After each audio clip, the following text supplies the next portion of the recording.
This is the story of a man named Stanley. Stanley worked for a company in a big building where he was employee number 427. Employee number 427's job was simple. He sat at his desk in room 427 and he pushed buttons on a keyboard. Orders came to him through a monitor on his desk, telling him what buttons to push, how long to push them, and in what order. This is what employee 427 did every day of every month of every year. And although others might have considered it soul-rending, Stanley relished every moment that the orders came in, as though he had been made exactly for this job. And Stanley was happy.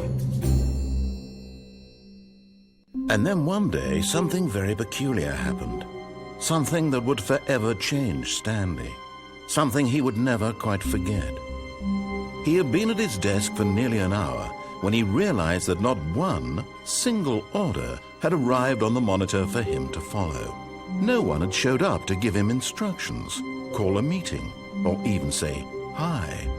Never in all his years at the company had this happened, this complete isolation. Something was very clearly wrong. Shocked, frozen solid, Stanley found himself unable to move for the longest time. But as he came to his wits and regained his senses, he got up from his desk and stepped out of his office.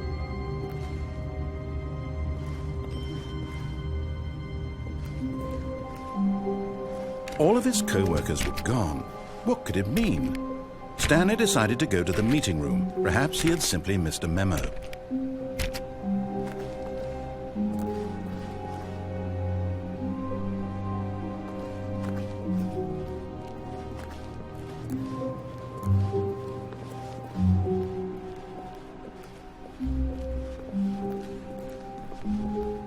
When Stanley came to a set of 2 open doors, he entered the door on his left.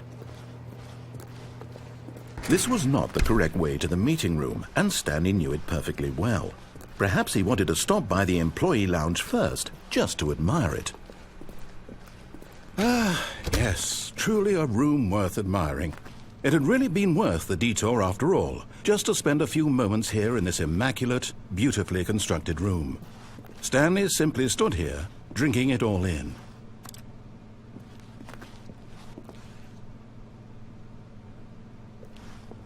But eager to get back to business, Stanley took the first open door on his left.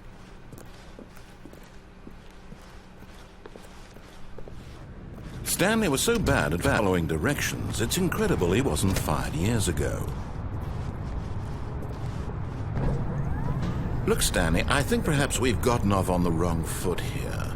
I'm not your enemy, really, I'm not. I realize that investing your trust in someone else can be difficult, but the fact is that the story has been about nothing but you all this time. There's someone you've been neglecting, Stanley. Someone you've forgotten about.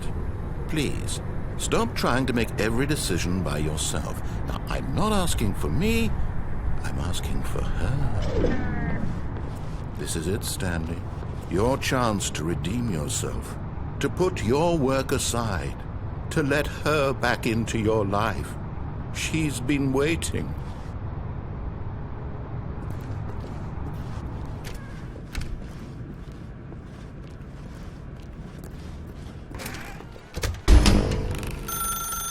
That's her, Stanley. You need to be the one to do this, to reach out to her. If you can truly place your faith in another, then pick up the phone.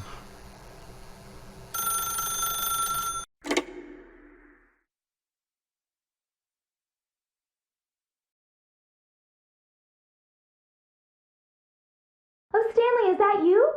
Hold on, sweetie. Sorry to keep you waiting. I'm just pulling the bread out of the oven. All right. Okay, there we go. All right, now, I want you to come in and tell me all about your day. Gotcha!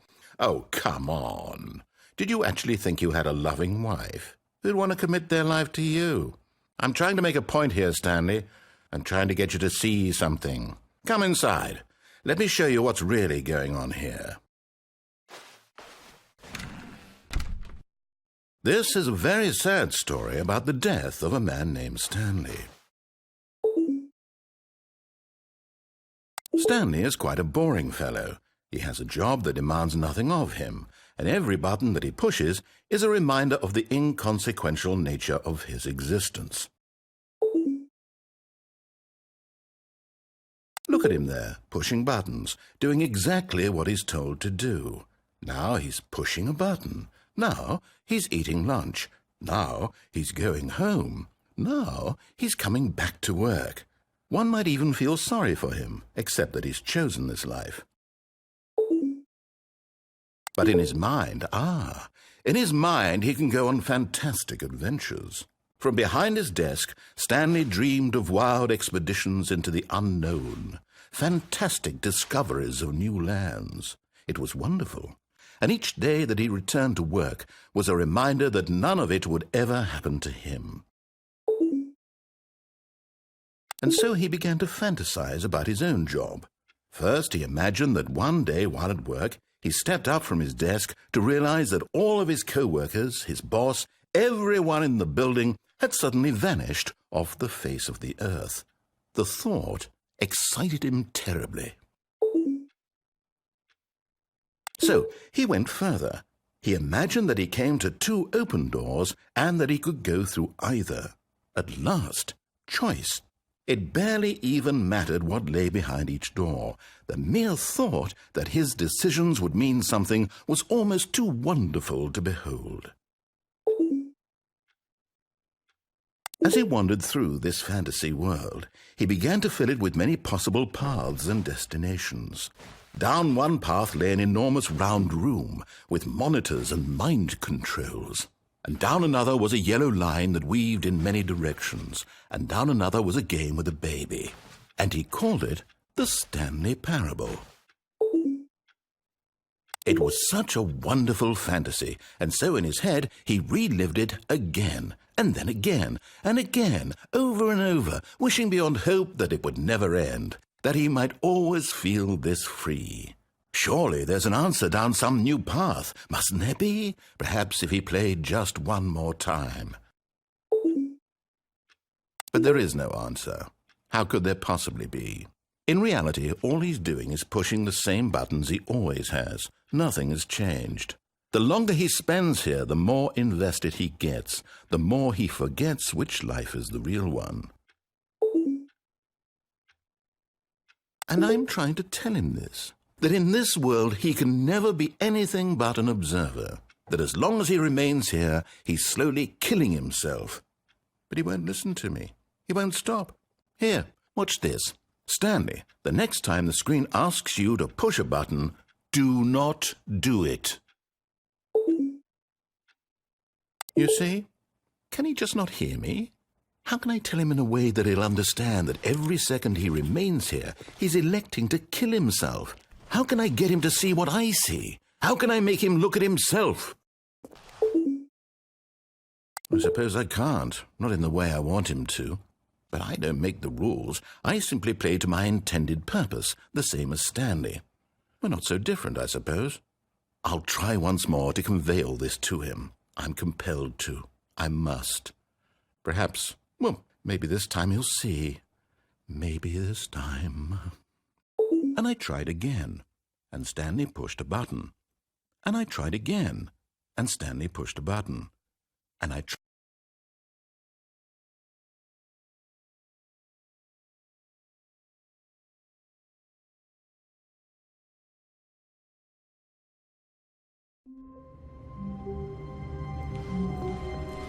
All of his co-workers were gone. What could it mean? Stanley decided to go to the meeting room. Perhaps he had simply missed a memo.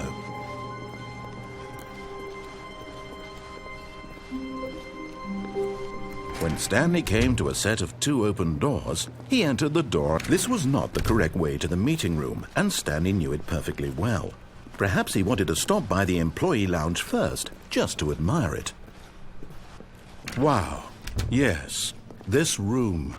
But eager to get back to business, Stanley took the first open door on his left. And so he detoured through the maintenance section, walked straight ahead to the opposite door, and got back on track.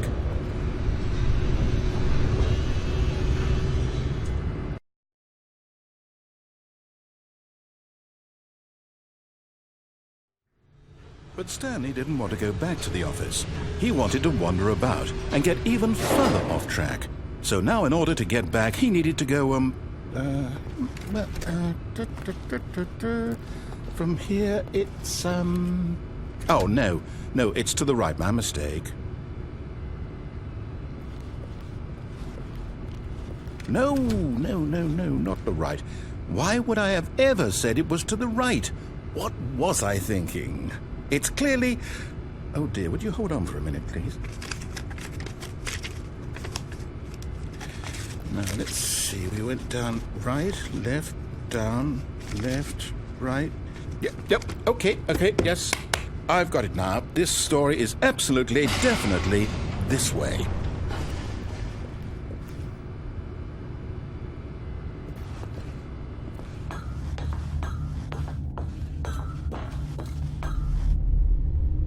No. This isn't right at all. You're not supposed to be here yet. This is all a spoiler. Quick, Stanley, close your eyes. Okay. We just have to get back to, oh, who am I kidding? It's all rubbish now. The whole story completely unusable. How about, rather than waste my time trying to salvage this nonsense, we'll just restart the game from the beginning. And this time, suppose we don't wander so far off track, Okay, from the top.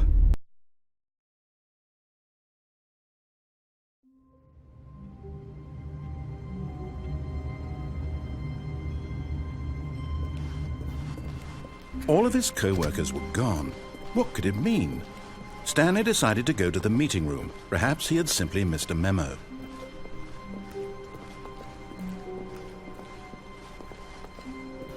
When Stanley... Wait, what? No, I restarted. I swear, I definitely restarted the game over, completely fresh. Everything should be... Oh, did something change? Stanley, did you change anything when we were back in that room with all the monitors? Did you move the story somewhere, or... Hold on. Why am I asking you? I'm the one who wrote the story. It was right here just a minute ago. I know for sure that it's here somewhere. Okay, then. It's an adventure. Come, Stanley. Let's find the story.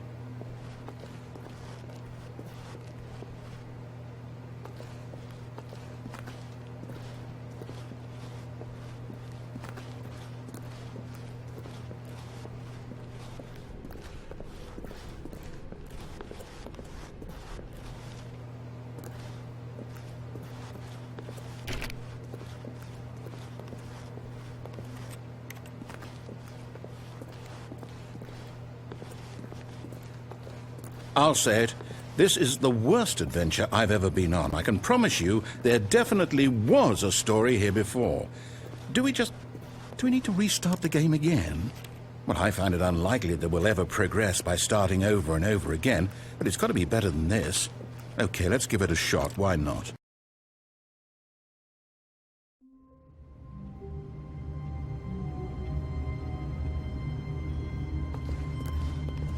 All of his co-workers were gone. What could it mean? Stanley decided to go to the meeting room. Perhaps he had simply missed a memo.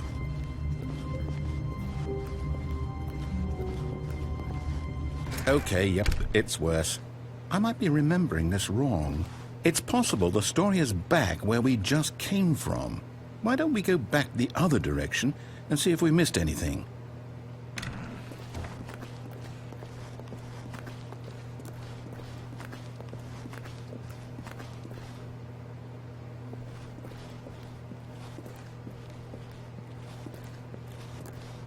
Aha!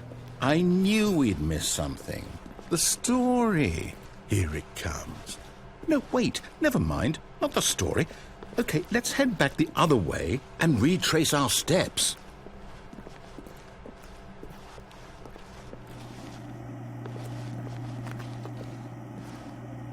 Now this... Well, I'll be honest, I don't recognize this place at all. Is this the story? I don't think so. I can't quite recall, but I believe my story took place in an office building. Is that correct? Do you remember, Stanley? Well, do you know what? Since I've completely forgotten what we were supposed to be doing, how about this? You win! Congratulations! I know you put in a lot of hard work, and it really paid off. So, good job. Oh, no. No, I don't feel right about this at all. We both know you didn't put in any actual work for that win. Some people win fair and square, and this was not one of those situations. Okay, I'm getting weirded out by whatever this place is. I don't care what might happen this time. I have to restart.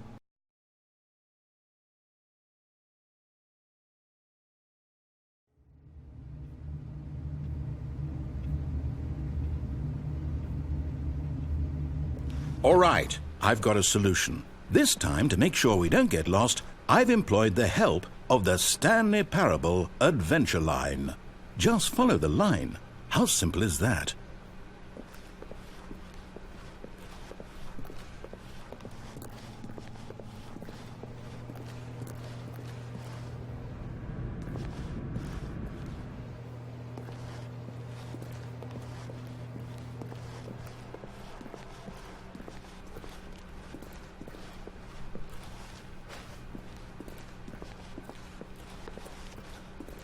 No, I'm down. We're leaving it up to the line from now on.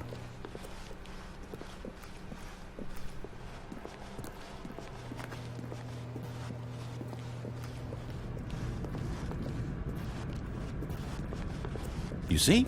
The line knows where the story is. It's over in this direction. Onward, Stanley, to destiny. Though, here's a thought. Wouldn't wherever we end up be our destination, even if there's no story there? Or to put it another way, is the story of no destination still a story?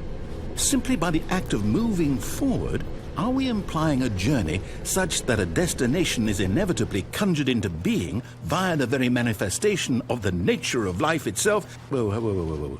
Hang on. That got a bit weird back there. Well, I'd like to apologize. Not sure where I was going with all that. You know what? I think what we need right now is a bit of music to lighten the mood.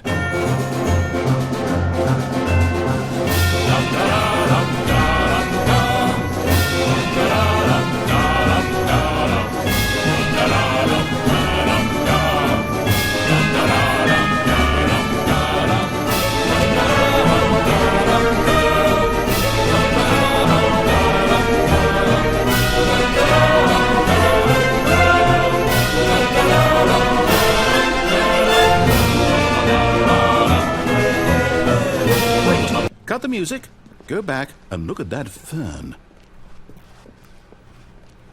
Stanley, this fern will be very important later in the story. Make sure you study it closely and remember it carefully. You won't want to miss anything.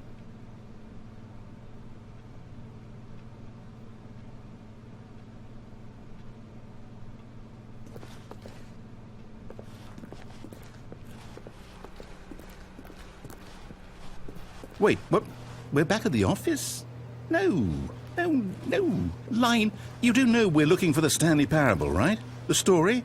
Is any of this ringing a bell?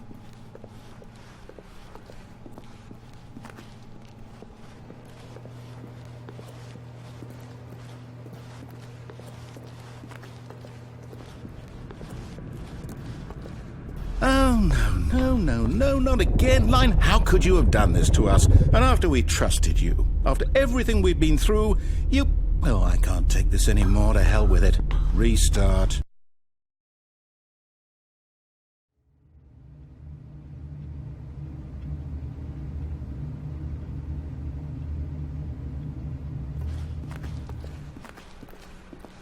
You know what, Stanley? I say forget the adventure line. What's it ever done for us? We're intelligent people, right? Why can't we make up our own story? Something exciting, daring, mysterious. Ooh, this all sounds perfectly doable. Why don't we simply start wandering in, well, I don't know. How about this direction?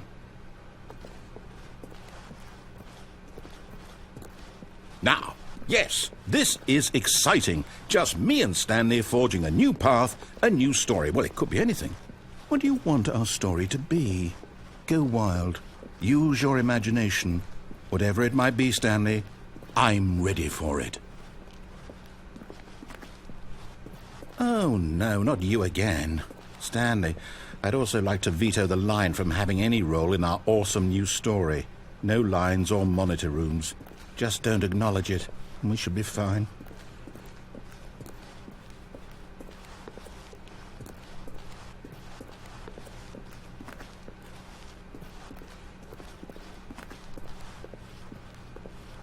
Ah, a choice.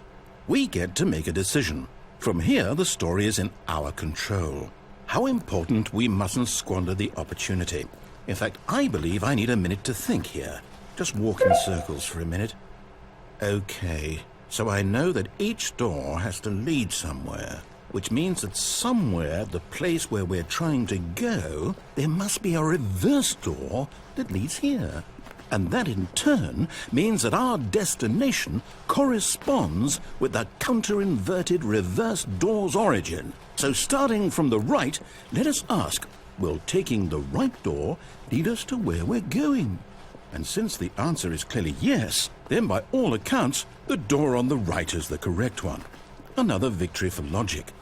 Come, Stanley, our destiny awaits.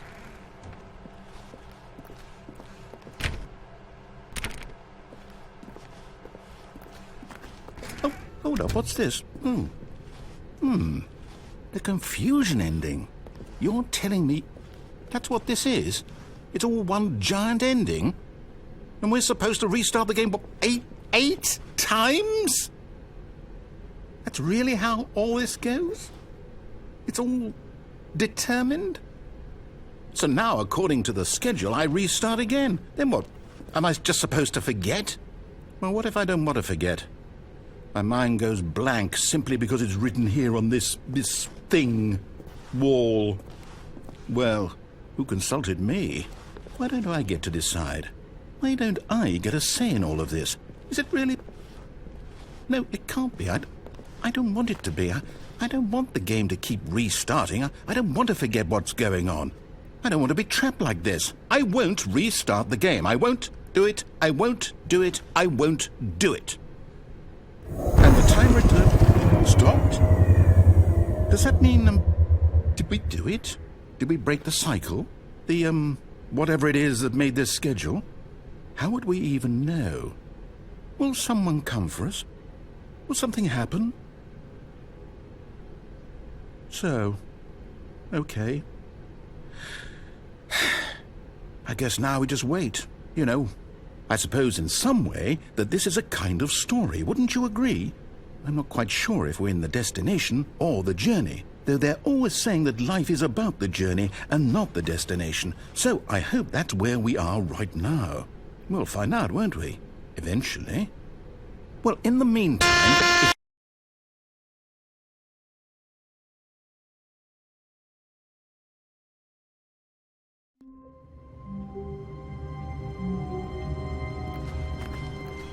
All of his co-workers were gone. What could it mean? Stanley decided to go to the meeting room. Perhaps he had simply missed a memo.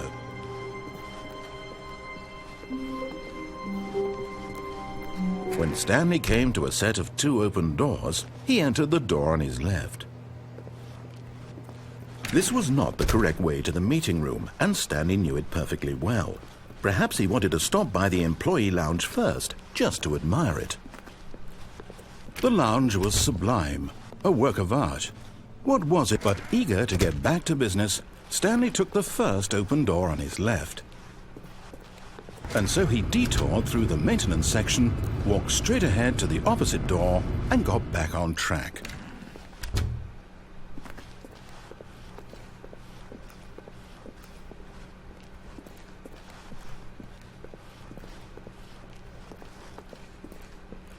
Yet there was not a single person here either. Feeling a wave of disbelief, Stanley decided to go up to his boss's office, hoping he might find an answer there.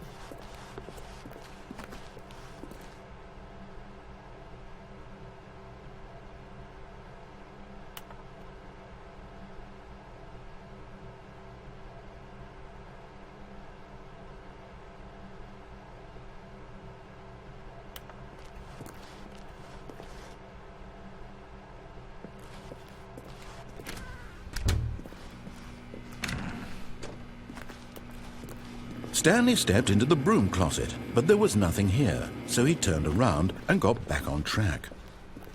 Coming to a staircase, Stanley walked upstairs to his boss's office.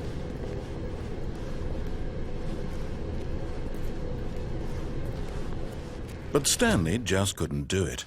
He considered the possibility of facing his boss, admitting he had left his post during work hours. He might be fired for that. And in such a competitive economy, why had he taken that risk? All because he believed everyone had vanished? His boss would think he was crazy. And then something occurred to Stanley. Maybe, he thought to himself, maybe I am crazy. All of my co-workers blinking mysteriously out of existence in a single moment for no reason at all? None of it made any logical sense. And as Stanley pondered this, he began to make other strange observations. For example, why couldn't he see his feet when he looked down? Why did doors close automatically behind him wherever he went? And for that matter, these rooms were starting to look pretty familiar. Were they simply repeating? No, Stanley said to himself, this is all too strange. This can't be real. And at last, he came to the conclusion that had been on the tip of his tongue. He just hadn't found the words for it. "I'm dreaming!" he yelled. "This is all a dream." Oh, what a relief Stanley felt to have finally found an answer, an explanation. His co-workers weren't actually gone. He wasn't going to lose his job. He wasn't crazy after all. And he thought to himself, I suppose I'll wake up soon. I'll have to go back to my boring real-life job pushing buttons. I may as well enjoy this while I'm still lucid. So he imagined himself flying and began to gently float above the ground. Then he imagined himself soaring through space on a magical starfield, and it too appeared. It was so much fun, and Stanley marveled that he had still not woken up. How was he remaining so lucid? And then perhaps the strangest question of them all entered Stanley's head. One he was amazed he hadn't asked himself sooner.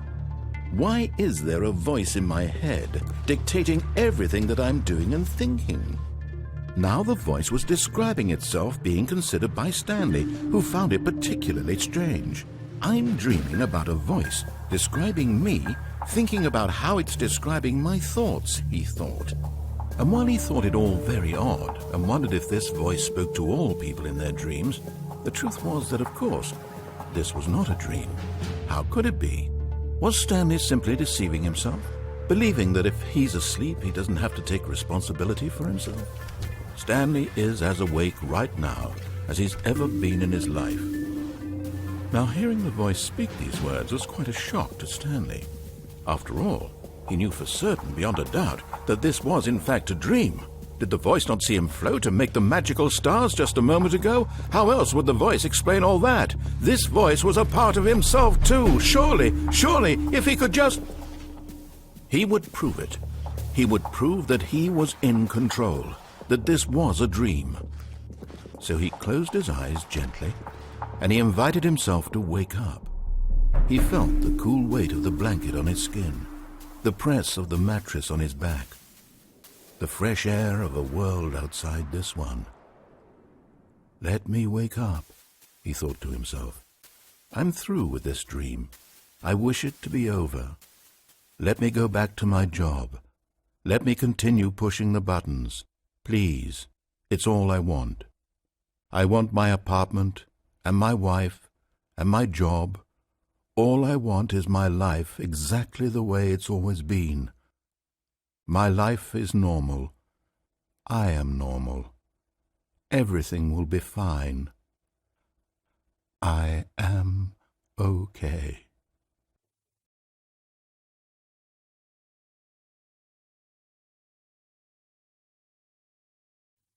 Stanley began screaming. Please, someone, wake me up. My name is Stanley. I have a boss. I have an office. I am real. Please, just someone tell me I am real. I must be real. I must be. Can anyone hear my voice? Who am I? Who am I? And everything went black.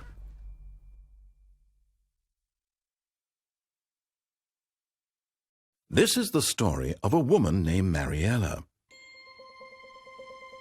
Mariella woke up on a day like any other. She arose, got dressed, gathered her belongings, and walked to her place of work. But on this particular day, her walk was interrupted by the body of a man who had stumbled through town talking and screaming to himself, and then collapsed dead on the sidewalk. And although she would soon turn to go call for an ambulance, for just a few brief moments she considered the strange man. He was obviously crazy, this much she knew. Everyone knows what crazy people look like. And in that moment, she thought to herself how lucky she was to be normal. I am sane. I am in control of my mind. I know what is real and what isn't. It was comforting to think this, and in a certain way, seeing this man made her feel better. But then she remembered the meeting she had scheduled for that day, the very important people whose impressions of her would affect her career, and by extension, the rest of her life. She had no time for this, so it was only a moment that she stood there, staring down at the body. And then she turned and ran.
Good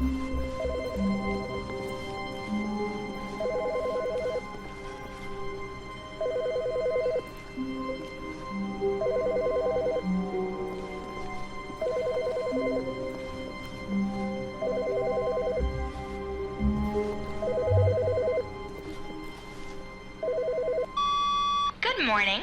Thank you for contacting the Future Happiness Foundation. We are confirming your shipment of 1,327 cardboard boxes to your place of work. Can you verify that this is correct? Excellent. Your order will arrive shortly. Thank you again for contacting the Future Happiness Foundation.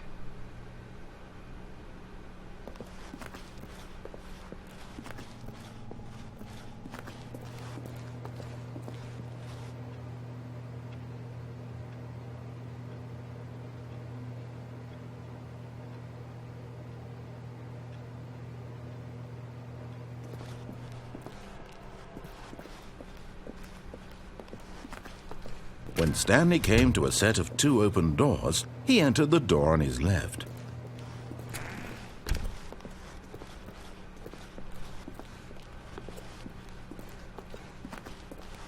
Yet there was not a single person here either. Feeling a wave of disbelief, Stanley decided to go up to his boss's office, hoping he might find an answer there. Coming to a staircase, Stanley walked upstairs to his boss's office.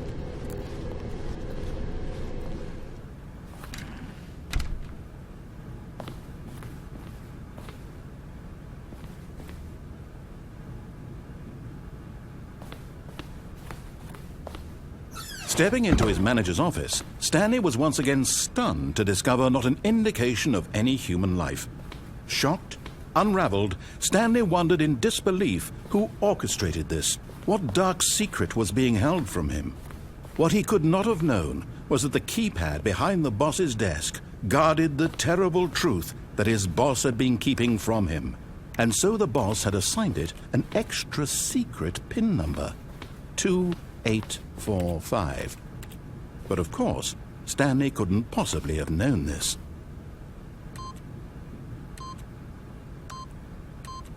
Yet incredibly, by simply pushing random buttons on the keypad, Stanley happened to input the correct code by sheer luck. Amazing. He stepped into the newly opened passageway.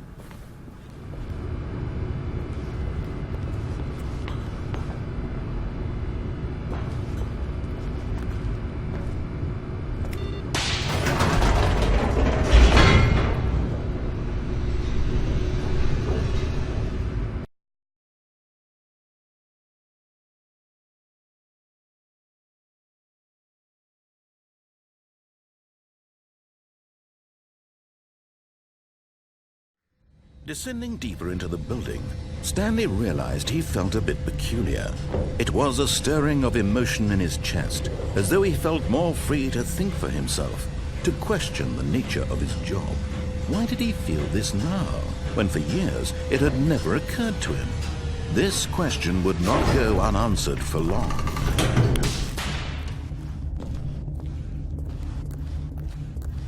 Stanley walked straight ahead through the large door that read Mind Control Facility.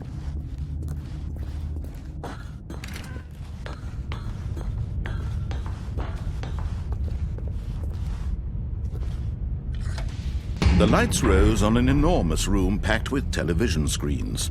What horrible secret did this place hold? Stanley thought to himself. Did he have the strength to find out?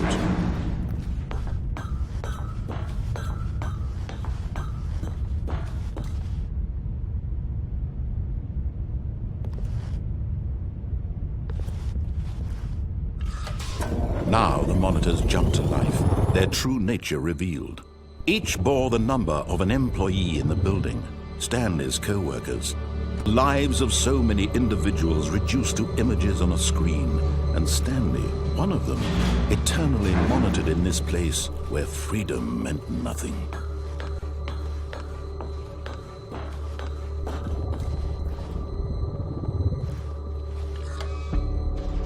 This mind control facility, it was too horrible to believe. It couldn't be true.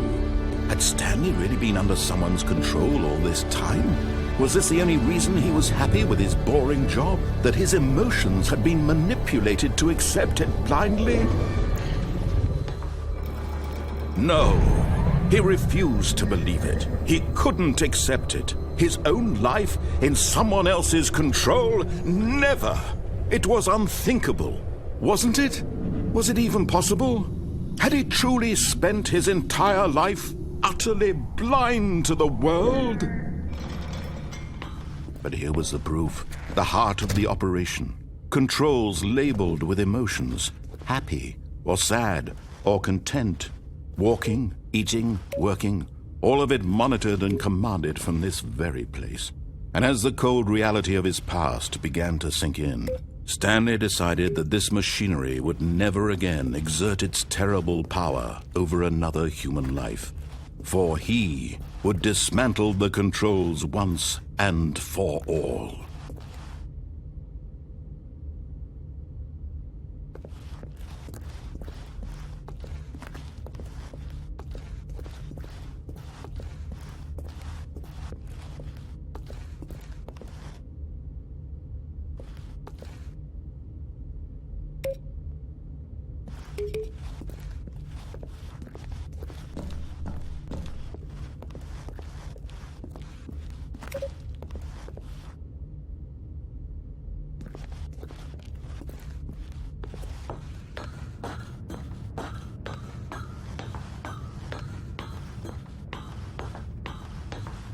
And when at last he found the source of the room's power, he knew it was his duty, his obligation, to put an end to this horrible place and to everything it stood for.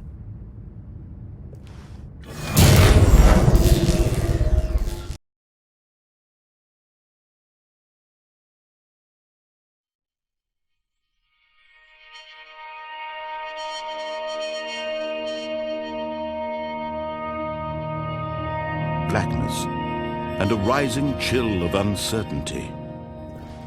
Was it over? Yes!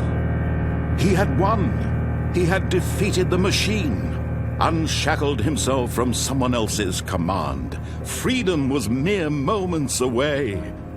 And yet, even as the immense door slowly opened, Stanley reflected on how many puzzles still lay unsolved. Where had his co-workers gone? How had he been freed from the machine's grasp? What other mysteries did this strange building hold? But as sunlight streamed into the chamber, he realized none of this mattered to him, for it was not knowledge or even power that he had been seeking, but happiness. Perhaps his goal had not been to understand, but to let go. No longer would anyone tell him where to go, what to do, or how to feel. Whatever life he lives, it will be his. And that was all he needed to know. It was perhaps the only thing worth knowing. Stanley stepped through the open door. Stanley felt the cool breeze upon his skin, the feeling of liberation, the immense possibility of the new path before him. This was exactly the way, right now, that things were meant to happen. And Stanley was happy.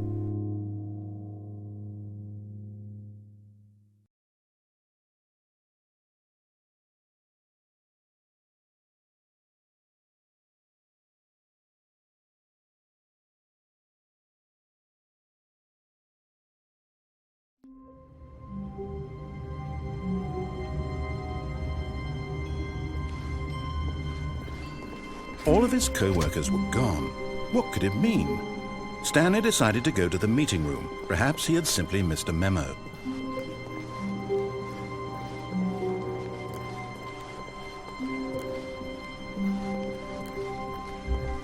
When Stanley came to a set of 2 open doors, he entered the door on his left.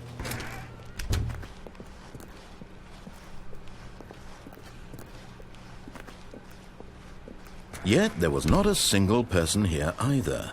Feeling a wave of disbelief, Stanley decided to go up to his boss's office, hoping he might find an Coming to a staircase, Stanley walked upstairs to his boss's office.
Stepping into his manager's office, Stanley was once again stunned to discover not an indication of any human life. What could it mean? Stanley wondered aloud to nobody. He began wildly tearing through papers on the boss's desk, pulling books off the shelf, looking behind paintings, desperate for clues to his situation. But his attention was caught by a keypad behind the boss's desk. What could its purpose be? In fact, this keypad guarded the terrible secret that lay buried below his feet. And so the boss had assigned it an extra secret PIN number, 2845. But of course, Stanley couldn't possibly have known this.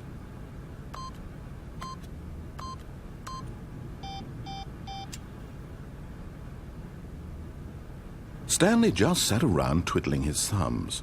Trying to input anything on the device was useless, since he could never possibly know that the combination was 2845.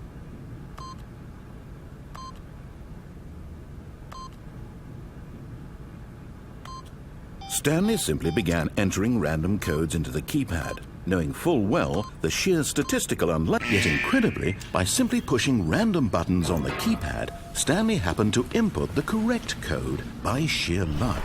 Amazing. He stepped into the newly opened passageway.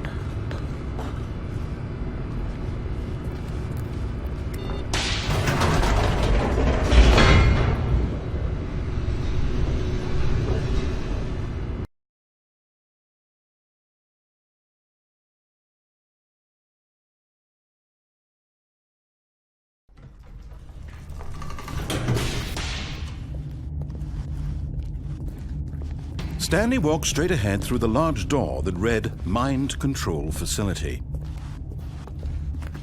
Although this passageway had the word Escape written on it, the truth was that at the end of this hall, Stanley would meet his violent death. The door behind him was not shut. Stanley still had every opportunity to turn around and get back on track. At this point, Stanley was making a conscious, concerted effort to walk forward and willingly confront his death.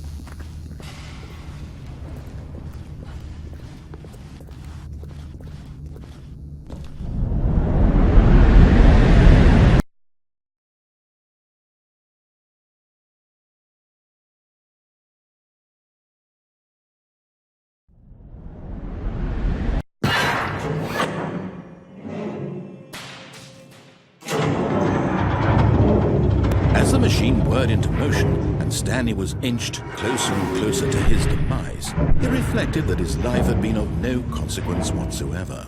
Stanley can't see the bigger picture. He doesn't know the real story, trapped forever in his narrow vision of what this world is. Perhaps his death was of no great loss, like plucking the eyeballs from a blind man. So he resigned and willingly accepted this violent end to his brief and shallow life. Farewell, Stanley.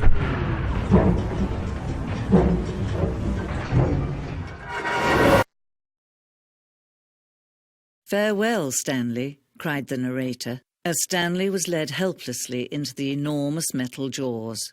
In a single visceral instant, Stanley was obliterated as the machine crushed every bone in his body, killing him instantly.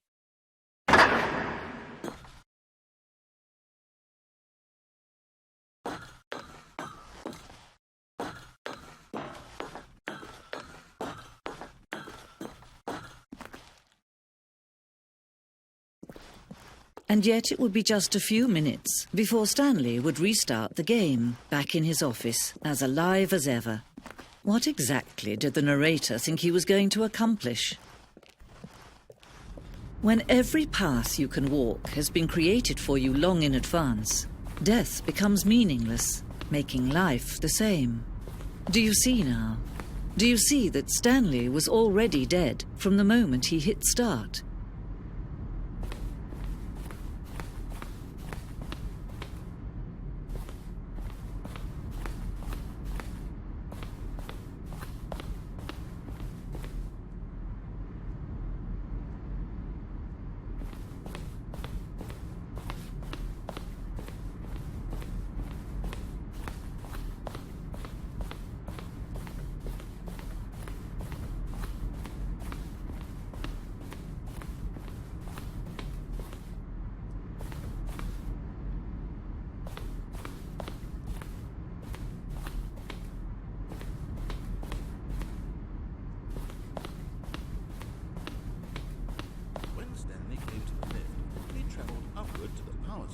At the top of the facility to end this injustice. Where were all of his co-workers? Oh, I don't know. How about Stanley pushed the bumper 6 for all his button pushing? Does that sound plausible to you? Stanley stood on the roof.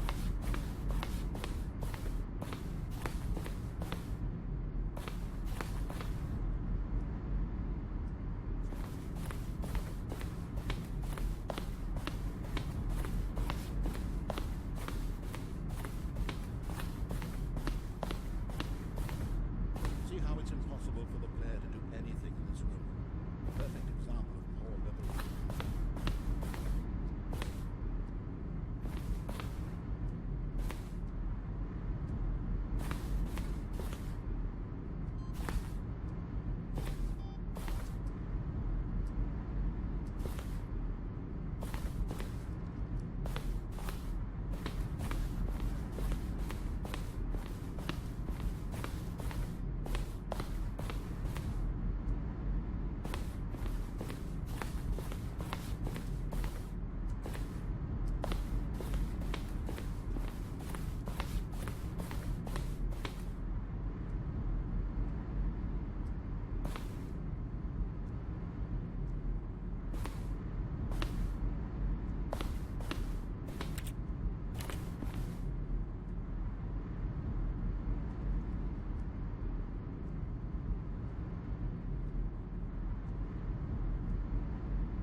Oh, look at these two. How they wish to destroy one another. How they wish to control one another. How they both wish to be free.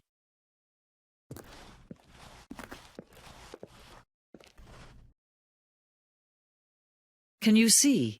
Can you see how much they need one another? No, perhaps not. Sometimes these things cannot be seen. But listen to me. You can still save these two. You can stop the program before they both fail. Push escape and press quit. There's no other way to beat this game. As long as you move forward, you'll be walking someone else's path. Stop now and it'll be your only true choice. Whatever you do, choose it. Don't let time choose for you. Don't let time